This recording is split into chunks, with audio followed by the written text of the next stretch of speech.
할렐루야. 네, 오늘 참으로 좋은 날입니다. 하나님께서 함께 하시는 자리이고 하나님께서 여러분들을 초대하셨고 그 초대에 여러분들이 잘 반응하셔서 이 자리에 함께 할 수 있으니 이보다 더 좋은 자리가 어디 있겠습니까? 이 시간을 통해서 하나님께서 주시는 은혜와 그 응답과 또 그 은총을 마음껏 받고 누리는 시간 되기를 소망하고 그에 앞서서 우리의 몸과 마음과 정성을 다하여서 하나님께 온전히 드리는 예배가 되기를 주님의 이름으로 간절히 축원합니다. 우리 좌우와 앞뒤에 계신 분들과 이렇게 인사할까요? 오늘도 잘 오셨습니다. 잘 오셨습니다. 예, 잘 오셨습니다. 또 이렇게 인사할까요? 당신은 하나님의 기쁨입니다. 기쁨입니다. 네, 좋습니다. 오늘은 마가복음 10장 46절에서 52절까지의 본문을 근거로 일상의 길 위에서 드러난 믿음이라는 제목으로 함께 은혜를 나누고자 합니다. 제목 한번 따라해 보실까요? 일상의 길 위에서 드러난 믿음. 네, 오늘 말씀을 준비하다가 묵상하면서 어떠한 찬양이 생각난다면 여러분들 기억하시고 아시는지 모르겠어요. 예수님이 말씀하시면 바디메오가 눈을 떴다네. 모르세요? 예수님이 말씀하시니 바디메오가 눈을 떴다네. 예수님 예전에 이렇게 했어요.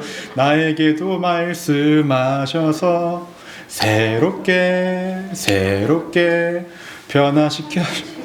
기억들 하시네요? 아이고, 예. 찬양만 하고 끝낼까봐요. 네, 오늘 말씀은 그 찬양에 나왔던 바디메오가 등장을 하고요. 눈을 뜨지 못했던 맹인이었던 그 바디메오가 눈을 뜨게 되는 그 사건입니다. 이 사건을 통해서 예수님께서 우리에게 던져주시고자 했던 메시지가 무엇인지 우리 함께 살펴보고자 합니다. 지난주와 마찬가지로 예수님께서 예루살렘으로 가고 계셨습니다. 제자들과 예수님만 예루살렘으로 가고 있던 것이 아니라 당시 유대인들은 유월절이라는 절기를 지키기 위해서 예루살렘으로 가고 있던 길이었습니다. 많은 사람들이 이동했던 그 시기였다라는 거죠. 오늘 말씀에서 등장하고 있는 여리고라는 지역은요, 우리가 그 구약 성경에서 봤던 여호수아가 무너뜨렸던 그 여리고 성, 그것을 의미하는 것이 아니라요, 그 여리고 성이 이미 무너졌고 시간이 흘렸고 근처에다가 또 다른 여리고 성읍을 만들었습니다. 그러니까 구약에서 있었던 여리고와는 조금 다른 지역이라고 볼 수 있고요. 그곳에서 나타난 사건인데 예루살렘으로 가기 위해서는 이 여리고를 반드시 들려야만 했던 그런 상황이었다라고 합니다. 이 여리고라는 지역의 특징이 무엇이냐면 요단강과 가까이 있기 때문에요. 당시에 사람들에게 인기가 있는 지역이었고 더 나아가서 부유한 도시였고 또 휴양 도시였다라고 합니다. 때문에 사람들이 부유하게 있다 보니까요, 좀 구걸하는 사람들이 제법 많았을 거다라고 이렇게 예측을 합니다. 한국 속담에 이러한 속담이 있죠. 종로릇도 누구 집에서 하라고요? 양반집에서 해라. 그렇죠? 왜 그럴까요? 양반집에서 있으면 그래도 먹는 거라도 잘 먹고 자는 거라도 잘 잔다라는 거죠. 그래서 아마도 삶이 힘들고 어려운 많은 사람들이 이 여리고라는 지역에 가서 아마도 많은 사람들이 구걸을 했는데 그 중에 한 사람이 누구였냐면 이 바디메오라는 사람이었다고 성경에서 말씀하고 있습니다. 원래 바디메오라는 사람이 이 여리고에 거주하고 있었는지 아니면 이 유월절 이 절기를 지키는 사람들이 많이 올 것으로 예상해 그때만 이렇게 이동을 해왔는지 모르겠지만 중요한 것은 그 사람은 맹인이었고 스스로 무엇인가를 일을 해서 돈을 벌거나 자신의 삶을 지탱할 수 있는 사람은 아니었다라는 거예요.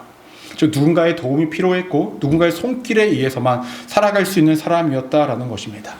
당시에 상류층 사람들과는 달리요, 그 상류층 사람이 아닌 사람들은요 대부분이 육체로 노동을 하면서 살아왔다고 합니다. 그러면 몸의 어느 한 부분이 불편하다고 한다면 그 사람은 어떻게 살아갔을까요? 구걸을 하면서 살아갈 수밖에 없었겠죠. 오늘 말씀에서 등장하고 있는 바디메오는 눈을 볼 수 없으니 구걸을 할 수밖에 없었겠고, 누군가는 다리가 불편하면 그 사람도 구걸을 할 수밖에 없고, 누군가는 또 팔이 불편하면 구걸을 할 수밖에 없는 그러한 상황에 놓여졌던 것입니다. 오늘 말씀에서 등장하고 있는 바디메오라는 사람에게 있었어요. 오늘 예수님을 만나는 이 날이, 이 거리가, 이 일상이 특별한 날이었을까요? 사실 특별한 날은 아니었습니다. 많은 사람들이 오가는 그런 하루 중에, 그런 날들 중에 하나였고, 더 나아가서 자신은 누군가의 도움이 없이는 살아갈 수 없으니 자신은 늘 그렇듯이 구걸을 하기 위해서 길거리의 한복판에 나아가서 무엇인가를 구걸하고 있는 그 일상 가운데 하루였을 뿐입니다. 유월절을 위해서 여리고를 지나서 예루살렘으로 가는 사람들도요, 1년에 이 지켜야 절기를 지켜야 하는 그들의 1년 속에 있어야 하는 한 일상을 지키기 위해 흘러가는 그런 하루였다라는 거예요. 평범한 길거리였고 평범한 일상이었고 평범한 특별하지 않은 그러한 날들이었는데 이러한 날 속에서 어떤 한 사건이 발생이 됩니다. 47절 말씀을 보시면 이렇게 언급합니다. 나사렛 예수시란 말을 듣고 소리질러 이르되 다윗의 자손 예수여 나를 불쌍히 여기소서 하거늘. 당시 예수님을 그냥 예수라 사람들이 불렀던 것이 아니라 뭐라고 부르고 있죠? 나사렛 예수. 왜 그럴까요? 당시 예수라는 이름이 굉장히 많았대요. 미국에 와서는 모르겠는데 한국에서는 제 이름이 되게 흔해요. 민호라는 이름이 굉장히 흔합니다. 배우 중에도 민호가 있고요. 운동선수들 중에도 민호가 있고요. 굉장히 흔합니다. 요즘엔 좀 덜하긴 한데 예전에 국어책에 민호와 영수, 영희, 철이 뭐 이런 거 다 거기 민호 꼭 나옵니다. 제 이름은 항상 나와서 흔한 이름입니다. 예수님도 당시에 예수라는 이름 자체가 흔한 이름이었기 때문에 뭐라고 부릅니까? 나사렛 예수. 또 나사렛 예수라고 불렀던 이유는 무엇이냐면 예수님께서는 베들레헴에서 태어나시긴 했지만 어디서 주로 활동을 하셨죠? 나사렛에서 이렇게 주로 활동을 하셨기 때문에 이렇게 불렀습니다. 이렇게 본다면 예수님에 대한 행적과 예수님이 어떻게 거주하셨고 어떻게 살아가고 계셨는지가 사람들 사이에서는 제법 많이 퍼졌던 것 같아요. 소문도 그렇고 그분들의 행적과 그분이 해오신 또 살아온 환경이 어땠는지 그러한 것들이 많이 퍼져나갔다는 것입니다. 만약에 여러분 제가 굉장히 유명한 사람이라고 가정을 한번 해볼게요. 그러면 제가 어렸을 때 어느 중학교로 다니고 어떤 고등학교로 다니고 어디서 컸고 그것들을 사람들이 다 알잖아요. 그렇죠? 그런 것처럼 사람들 사이에서 이렇게 불려졌다라는 것입니다. 근데 중요한 것은 이 상황 속에서 독특한 것이 있는데 그것은 무엇이냐면 이 바디메오라는 사람이 예수님을 뭐라고 부릅니까? 다윗의 자손 예수여 라고 이렇게 부릅니다. 다윗의 자손 예수여. 당시 유대인들 사이에서 이스라엘 사람들 사이에서 다윗의 자손 중에서 메시아가 올 것이다 라는 강력한 믿음이 있었습니다. 그럼 이 바디메오의 고백 속에는 무엇이 있는 거죠? 예수님께서 과거 예언되었던 우리가 믿고 있던 그 메시아다 라는 것이 그의 마음속에 그의 믿음 가운데 있었기 때문에 다윗의 자손 예수여 라고 이렇게 부르고 있었던 것입니다. 근데 여러분 잘 생각해 보십시오. 이 바디메오라는 사람은 예수님을 본 적이 있습니까? 본 적이 있어요? 없어요. 예수님과 함께 동행을 했던 적이 있습니까? 없어요. 예수님을 한번 마주했던 적이 있어요?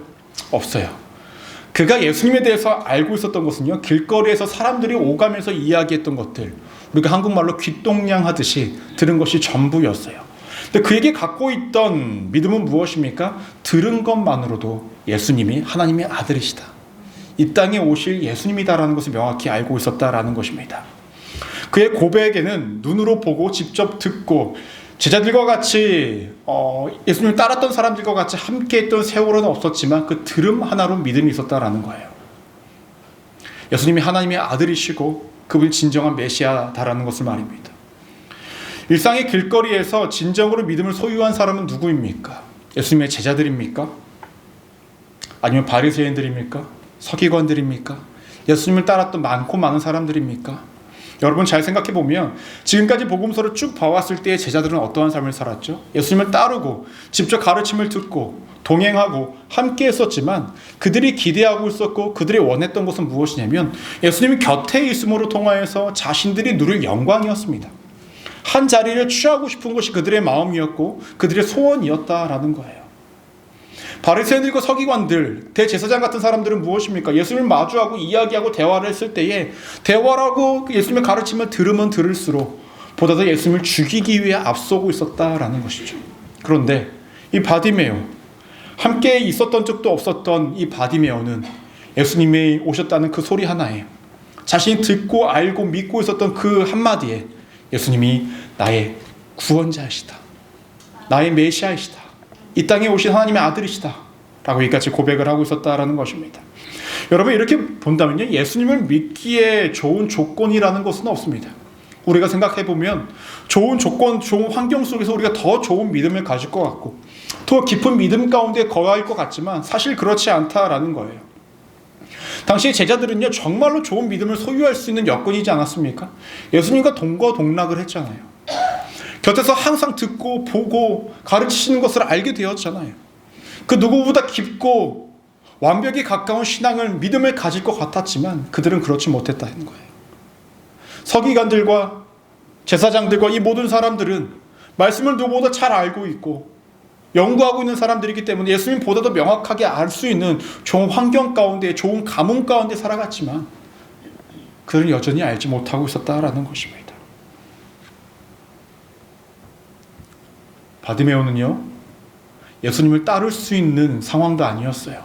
예수님은 볼 수 있는 상황도 아니었고, 더 나아가서 형편이 넉넉하여서 자신이 무엇인가를 가지고 따르다닐 만한 사람도 아니었어요. 그저 구걸할 수밖에 없는 것이 그의 삶 전부였습니다. 조건이 정말로 최악 중의 최악이죠. 상황이 최악 중의 최악이었습니다. 오늘 말씀에서 진짜 믿음의 고백을 하고 있는 사람은 누굽니까? 바디메오였다라는 거죠. 예수님께서 이렇게 말씀하신 적이 있었습니다. 보기는 보아도 보지 못할 것이고 듣기는 들어도 듣지 못할 것이다. 명확하게 드러나고 있는 본문이라는 것입니다. 이렇게 본다면 좋은 조건을 가졌다고 해서 믿음을 가질 수 있는 것도 아니고요, 좋은 환경 가운데 살아가고 있다고 해서 예수님을 믿는 것도 아니다라는 것입니다. 조건과 상관없이, 환경과 상관없이 믿음을 소유할 수 있다라는 것입니다. 마태복음 5장을 보시면 예수님께서 상상수훈 가운데서 마태복음 5장 3절에서 이같이 말씀을 하십니다. 함께 한번 읽어볼까요? 시작. 심령이 가난한 자는 복이 있나니 천국이 저희 것이며. 무슨 말씀입니까? 은혜 없이는 살아갈 수 없다는 것을 알아서 그의 마음 가운데 영혼의 갈급함을 가지고 나아가는 자에게는 하나님의 나라, 천국이 그의 것이다 라는 거예요. 모든 것들이 다 풍족한 자가 풍족한 마음으로 나아가야 하나님의 나라가 소유되는 것이 아니라 은혜 없이는 살아갈 수 없다라는 것을 알아 주밖에 바라볼 수 없기에 주 앞에 나아가는 그 자가 하나님의 나라를 소유할 수 있다라고 성경에서 말씀하고 있습니다. 바디메오가 그러한 상황 가운데 있는 것 아닙니까? 하나님의 아들이신 예수님 외에는 나의 영혼을, 나의 삶을, 나의 인생을 건져줄 자가 없기에 간절한 마음으로, 갈급한 마음으로 예수님께 나아가고 있었다라는 거예요. 전 우리가 이러한 부르짖음과 이러한 간절함과 이러한 우리의 마음이, 믿음이 있기를 간절히 소망합니다. 여러분, 요즘에는요 정말로 말씀의 풍요 가운데 살아가죠. 여러분 평소에 뭐 하세요? 설거지 하시다가 뭐 하세요? 설거지 하시면서, 제가 어떤 분은 설거지 할 때 찬양 틀어놓는다 하시는 분도 있고, 어떤 분은 설교 틀어놓는다 하시는 분도 있고, 어떤 분은 트로트 틀고 계시죠. 제가 다 알아요. 네. 그것도 괜찮아요. 좋아요. 근데 우리가 말씀의 풍요 속에 살아가잖아요. 그 어떨 때보다 말씀을 가까이 할 수 있을 때 살아가고요, 예배를 보다 더 많이 드릴 수 있는 곳에 그런 상황 가운데 살아갑니다. 당시의 제자들처럼 말입니다. 예수님 곁에 있다 보니까 많은 것들을 듣고 볼 수 있는 그런 풍요 속에 살아가지만 정작 그 안에 우리는 어떻게 살아가고 있냐라는 거죠. 우리가 제자들처럼 살아가고 있는 것은 아닌지, 당시의 바리새인들처럼 살아가고 있는 것은 아닌지, 우리가 진짜로 살아가야 하는 모습은 내 삶 가운데 모든 것들이 넉넉치 않고 풍요롭지 않고 하나님을 바라보기에 조건이 녹록치 않아도 그 가운데서도 우리가 바디메오처럼 예수님을 믿으며 살아가고 있는지를 우리가 되돌아봐야 한다라는 것입니다. 여러분, 분명히 많이 듣고 많이 보는 것은요 우리의 신앙생활에 많은 도움이 됩니다. 하지만 많이 보고 많이 듣는다는 것이 우리의 믿음을 보장하지는 못해요. 우리가 많이 듣고 많이 안다고 해서 우리가 믿음의 사람이 된다는 것을 보장하지는 못한다는 것입니다. 때문에 저는 오늘 이 한 가지를 명확히 우리가 기억하기를 소망하고 가슴에 새기기를 소망합니다. 바디메오의 고백과 같이 하나님의 아들이신 예수 그리스도가 우리의 메시아 되시고 우리의 구원자 되신다라는 이 고백 하나가 우리 안에 있기를 소망합니다. 세상 모든 것들을 다 알아도 우리가 이 하나 사실 모르면 그 모든 것들은 다 의미가 없습니다. 바울이 뭐라고 이야기했습니까? 내가 예수 그리스도를 아는 것 그 외에는 모든 것들을 다 뭐로 여긴다고요? 배설물로 여긴다.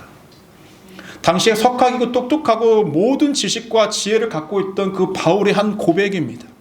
모든 것들을 다 알고 살았던 바울이 그동안에 예수 그리스도를 모름으로 통하여서 자신의 모든 삶은 의미 없는 삶이었다라고 고백을 하며, 내가 모든 것들을 다 알아도 예수님의 하나님의 아들이신 예수 그리스도라는 이 사실을 모르면 그 나머지 것들은 아무 의미가 없다라고 고백을 하고 있는 것입니다. 여러분들의 입술의 고백이 늘 이러한 고백이 되기를 소망합니다. 주님, 당신은 나의 구원자이시고 나를 창조하신 분이시고 나를 인도하시는 분이시며 나를 사랑하시는 분이고 나의 삶의 메시아이십니다. 라는 이 고백이 매일의 삶 가운데 드러나기를 주님의 이름으로 간절히 축원합니다. 이러한 상황 속에서 사람들의 반응은 어떠했냐라는 거죠. 48절 말씀으로 함께 한번 읽어볼까요? 시작. 많은 사람이 꾸짖어 잠잠하라 하되 그가 더욱 크게 소리 질러 이르되 다윗의 자손이여 나를 불쌍히 여기소서 하는지라. 사람들의 반응이 뭐라고 그러죠? 꾸짖었대요. 잠잠하라는 거예요. 왜 그럴까요? 예수님 지나가시는데 야 떠들지 마. 조용히 해. 반응이 이거였습니다. 더구나 평소에 조용해서 그냥 한 푼 줍쇼라고 했던 그 거짓 맹인이 갑자기 다윗의 자손 예수여 라고 소리를 치니 좀 조용히 좀 하라라는 거죠. 아니면 자신들도 할 말이 있기 때문에 자신들보다 밑에 있다고 여겼던 거짓 맹인이니까 조용히 해라. 우리가 할 말이 더 많다 라는 의미로 잠잠하라 라고 꾸짖었는지도 모르겠습니다. 그런데 예수님이 곁에 있다라는 것을 알게 된 바디메오는 간절했죠. 주변의 눈치를 보지 않았고요. 보다 더 담대하게 지속적으로 외치기를 시작합니다. 사람들이 말리고 꾸짖을 정도로 외칩니다. 다윗의 자손 예수여. 이때 예수님의 반응을 볼까요? 49절 말씀 함께 읽도록 하겠습니다. 시작. 예수께서 머물러 서서 그를 부르라 하시니 그들이 그 맹인을 부르며 이르되 안심하고 일어나라. 그가 너를 부르신다 하매. 예수님께서 들으십니다. 그리고 바디메오를 오라고 하십니다. 어떻게 했기 때문에 이렇게 됐을까요? 바디메오가 간절했기 때문에 그래요. 갈급했기 때문에 그래요. 주변의 눈치를 보지 않았기 때문에 그래요. 담대했기 때문에 가능했던 일이라는 것입니다. 여러분, 우리의 신앙이 이러해야 된다는 거죠. 간절해야 합니다. 갈급해야 합니다. 담대해야 하고요. 때로는 주변의 눈치를 보는 것이 아니라 하나님만 바라보고 나아가야 할 때가 분명히 있다라는 것입니다. 우리 신앙생활이요, 갈수록 너무 세련돼져요. 그렇죠? 착 앉아서 예쁘게 착 입고 와가지고 예전에 기도원 가면요, 제가 기도원 가면 어르신들 다 어떻게 박수 좀 막 이렇게 치고 막 이러면서 다 이렇게 기도하셨어. 근데 요즘에 그런 분 찾기 힘들어요. 그렇게 하면 아우 왜 저렇게까지 자중해 이렇게. 물론 남들에게 피해를 주지 않은 선에서 열심을 보여야겠지만 우리는 너무나 온실 속의 화초처럼 신앙생활하는 것이 우리들의 모습이라는 거예요. 무슨 말이냐면 내가 적당히 믿음의 길을 걷고 있다고 한다면 내가 나름의 애를 썼다고 이야기를 했는데 누군가가 나를 방해하고 힘겹게 하면은 아 그래 나도 뭐 적당히 하자 이 정도 생각을 하고 넘어간다라는 거예요. 여러분들 바디메오의 입장에서 한번 보겠습니다. 바디메오 입장에서 보면요, 자신이 예수님 앞에 나아가는 길이에요. 좋은 길이고 잘하는 길 아닙니까? 근데 주변 사람들은 방해해 꾸짖고요, 못하게 하고 다 막아요. 그럼 바디메오가 어떠한 생각을 할 수 있었을까요? 아, 내가 올바른 일, 바른 일을 하는데 막고 있으면 내가 안 하는 것이 맞구나 라는 생각이 들지 않았을까요? 근데 바디메오는 그렇게 하지 않아요. 끝까지 부르짖고 찾습니다. 갈급하게, 간절하게. 눈치를 보지 않아요. 예수님이 정확히 어디 계신지는 모르지만 그분이 계시다라는 그 방향을 바라보고 끝까지 외치기를 시작합니다. 우리에게는 이러한 믿음과 간절함과 담대함이 있는지를 늘 되돌아봐야 합니다. 신앙의 연수가 길어질수록요, 믿음이 점점점 하락세를 겪는 경우가 많이 있죠. 그렇죠? 그러다가 힘든 일 한번 제대로 오면 갑자기 올라가요. 또 해결되어지면 또 하락세를 걷고. 여러분, 제가 이따가도 말씀을 드리겠지만 일상의 길 한가운데서 갑자기 등장하신 예수님, 그 가운데서 바디메오가 만났던 그 예수님은 어떤 것들을 미리 예고하고 공포하고 오신 것이 아니라 평범하고 평범한 그 날 어느 한 날에 갑자기 오셨다라는 거죠. 우리의 믿음이 늘 간절하고 늘 담대하게 늘 갈급함으로 나아가고 있지 않다고 한다면 어느 한 시점에 예수님을 마주했을 때에 우리가 바닥을 치고 있는 믿음이었을 때 우리는 예수님께 나아가지 못한다는 거죠. 아, 사람들 많으니까 다음에, 뭐라고 하니까 다음에, 그럴 수밖에 없는 것이 우리의 신앙이라는 것입니다. 오늘 말씀의 제목이 왜 제가 이렇게 정했을까요? 평범한 날들이요, 매일 질속이 되는데 그 가운데에 예수님이 우리의 삶 가운데 어떻게 다가오실지 우리는 아무것도 모른다는 거죠. 우리는 어떻게 준비되어져 있어야 하냐. 이 바디메오와 같이 간절함이 있어야 되고 담대함으로 나아갈 수 있는 믿음이 우리 안에 있어야 한다는 것입니다. 근데 이런 바디메오가 나아가는 발걸음이요, 참 희한한 모습이 한 가지 보여집니다. 50절 말씀을 함께 한번 읽어보도록 하겠습니다. 시작. 맹인이 겉옷을 내버리고 뒤에 일어나. 네, 맹인이 겉옷을 내버리고 뛰어 일어나 예수께 나아오거늘. 여러분, 당시에 겉옷은 여러분들이 지금 입고 있는 겉옷이 아니에요. 두꺼운 거여가지고 또 커요. 밤이 되면요, 길거리를 걸어가다가 밤이 되면 그것을 이불 역할도 했던 거예요. 그러니까 일상 속에서 반드시 있어야 할 필요의 필수품이라는 거죠. 근데 여러분, 거지에게 있어서 이 겉옷은 무엇일까요? 전재산이에요. 전재산. 그렇지 않습니까? 자신이 눈이 보이지 않아서 어디에 사는지 모르겠지만 가다가 밤이 되면요, 그 겉옷으로 자신이 입고 옷을 덮고 그러고 자야 하는 상황이 놓여집니다. 근데 어떻게 나아갑니까? 다 내버리고 뛰어갑니다. 모든 것들을, 자신의 모든 것들을 다 뒤로 내던지고 뛰어가고 있다는 거예요. 누구와 비교됩니까? 우리가 이전에 말씀을 나눴던 부자 청년과 비교가 돼요. 모든 것들을 예수님 말씀대로 난 잘 살고 있습니다 라고 했을 때, 너의 모든 것들을 다 나눠주고 나를 따르라 했을 때 그것을 버리지 못했던 이 부자 청년과 비교되고 있다는 거예요. 바디메오의 믿음에는요, 자신의 소유가 중요했던 것이 아닙니다. 자신이 갖고 있던 것들이 중요한 것이 아니라 그에게 중요했던 것은 자신이 들었고 알고 믿고 있었던 그 예수님을 마주하는 거예요. 세상 그 어떠한 것도 자신의 삶과 바꿀 수 없고 비교할 수 없는 것이었기 때문에 다 내던지고 뛰어갈 수 있었다라는 것입니다. 여러분, 오늘 여러분들 가운데에 예수님이 나타나신다면 여러분들은 무엇을 내려놓고 내던지고 뛰어가실 수 있으시겠습니까? 예수님 잠깐만요, 주저리 챙겼다가 조금만 기다려, 이거 하나만 더 챙기고.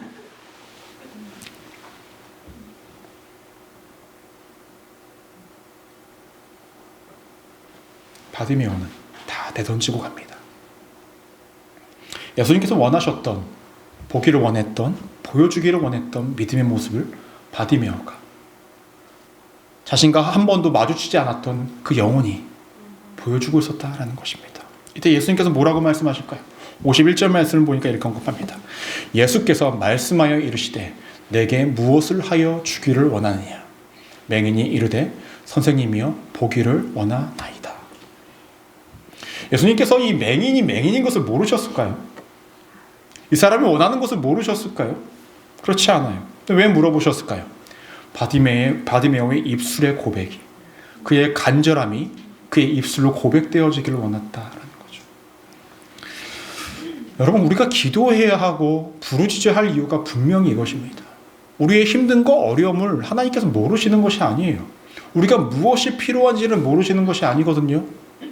그런데 그럼에도 우리가 기도해야 한다는 것은 무엇이냐면 우리의 입술의 고백으로 우리의 간절함을 표출하기를 원하신다는 거예요. 너의 입술로 통해서 너네가 진짜 원하는 것이 무엇인지를, 너네가 얼마큼 간절한지를, 너의 입술의 고백으로 그것이 이루어질 것임을 정말 믿고 구하는지를 고백하라는 거죠. 때문에 바디메오는 이렇게 고백을 하고 있었다라는 것입니다. 그런데 여러분, 잘 생각해 보십시오. 오랜 시간 동안 구걸을 해왔던 이 바디메오, 예수님이 등장하기 전에 많은 사람들이 지나가고 있었을 텐데요, 그 사람들에게도 내가 보기를 원합니다, 내가 보기를 원합니다 라는 것을 구했을까요? 뭘 구했을까요? 먹을 것 좀 주세요, 여유가 되면 좀 돈 좀 주세요, 나를 좀 도와주세요, 이러한 것들을 구했겠죠. 근데 예수님 앞에 나아가서 무엇을 구합니까? 먹을 것을 주세요, 돈 좀 주세요, 내가 살아갈 수 있도록 나를 도와줄 사람을 붙여주세요, 이러한 것들을 구한 것이 아니라 무엇을 구합니까? 보기를 원합니다. 이것이 무엇을 의미할까요? 바디메오는요, 예수님께 나아가 무엇을 구해야 할지를 알고 있었다는 거예요. 당장의 현실적인 문제와 어려움을 해결받는 것이 아니라 예수님만이 하실 수 있는 것들이 무엇인지를 명확히 알았고, 구약 성경에서 한 번도요 맹인을 고쳤다라는 말씀이 없습니다. 근데 맹인을 고친다라는 것은 무엇을 의미할까? 그분이 진짜로 하나님의 아들이심을 증명된다라는 거죠. 바디메오는 포기를 원합니다. 내가 당신이 메시아임을 알고 있으니, 믿고 있으니 나의 눈을 고칠 수 있는 분임을 내가 아니, 나를 눈을 뜨게 해주십시오. 이렇게 고백을 하고 있다라는 거예요. 여러분, 그리고 더 나아가서 바디메오가 보기를 원한다. 이 강구에 어떤 의미가 더하여져 있을까요? 52절 말씀을 한번 볼까요? 함께 읽도록 하겠습니다. 시작. 예수께서 이르시되 가라, 내 믿음이 너를 구원하였느니라 하시니 그가 곧 보게 되어 예수를 길에서 따르니라. 뭐라고 말씀하고 있습니까? 내 믿음이 너를 구원하였다. 그가 곧 보게 되어 예수를 길에서 따랐다. 이 말씀은 무엇이냐면 바디메오가 보기를 원합니다 라고 고백을 했는데, 단순히 자신이 정말 보기만을 원했던 것이 아니라 자신이 예수님을 봄으로 통하여 이전과는 다른 삶을 살겠다라는 거예요. 지금까지는 자신이 먹고 자고 살아가는 것을 위해 갈구하며 살아가는 인생이었지만, 내가 내 눈을 봄으로 통하여서 내가 예수를 따르는 삶을 살아가겠다라는 거예요. 즉, 내가 눈을 보는 것은 나의 만족과 내 삶을 충족하기 위한 수단이 아니라 주를 따르기 위한 수단으로 이 눈을 고쳐달라는 거예요. 이것이 다른 사람들과 다른 고백이었다라는 것입니다. 믿음을 가지고 부르짖는 자의 특징은 무엇인지 아십니까? 자신의 만족과 유익을 위해 부르짖기보다는 주께서 채워주시는 것으로 인하여서 은혜 주시는 것으로 통해서 내가 어떻게 주의 뜻을 이룰까로 고민하는 자입니다. 내게 주신 물질이 있습니까? 그것으로 내가 어떻게 주의 영광을 위해 사용할지, 내게 주신 건강이 있습니까? 건강으로 내가 어떻게 사용할지, 나의 마음에 사랑이 넘칩니까? 그 사랑을 어떻게 사용해야 할지, 내 가운데 시간이 많습니까? 그 시간을 어떻게 사용해야 할지, 그것을 구해야 할 이유가 나 스스로만을 위한 것이 아니라 주의 영광을 위한 것, 주의 제자로서의 삶을 살아가기 위한 그 도구로 사용하기 위한 그 간절함이 바디메오에게 있었기에 바디메오는 눈을 뜰 수 있었다라는 거죠. 이렇게 본다면 오늘 말씀은요, 평범한 일상의 한 자리에서, 평범한 길거리의 그 한 자리에서 앞을 보지 못해서 언제나 그 자리에 있던 바디메오에게 있었던 사건이었습니다. 그의 믿음이 무엇인지, 그의 믿음이 어떠한지는 오늘 말씀에서 명확히 드러나고 있죠. 보지 못하였지만, 마주하지 못하였지만, 들은 것은 귓동량이 전부였지만, 그 가운데서도 아무런 조건도 좋지 않지만, 그 가운데서도 그는 믿음으로 예수님께 나아가고 간절함으로 부르짖었습니다. 그 담대함과 간절함이 있었기에 예수님을 마주할 수 있었고, 그 마주함으로 통해서 그는 볼 수 있었고, 볼 수 있게 된 것이 자신을 위한 것이 아니라 주의 영광을 위한 삶을 살겠다라는 그 믿음의 걸음까지 나아갈 수 있었다라는 것입니다. 여러분, 이러한 사건은 과거의 한 시점에만 일어나는 것이 아니라 우리의 일상 속에서도 얼마든지 나타날 수 있습니다. 여러분, 오늘 예배의 문을 나가셔서, 성전의 문을 나가셔서 그 시점부터 어떤 순간 속에서 여러분들에게 나타날지 모르겠습니다. 근데 이렇게 우리가 준비되어져 있는 믿음이 아니라 그제서야 준비하겠다라는 믿음으로 살아간다고 한다면 우리는 그 기회를 놓쳐버릴 수밖에 없죠. 늘 준비되어져 있어야 합니다.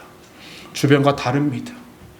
내가 오랜 시간 동안 말씀을 보고 알고 지식으로 채워갔고 설교를 많이 들었고 예배를 많이 참석하였고 새벽 예배, 수요 예배, 금요 철야, 기타 등등 주일 예배까지 모든 시간을 다 드렸다 한들 그 가운데 우리에게 믿음이 없다면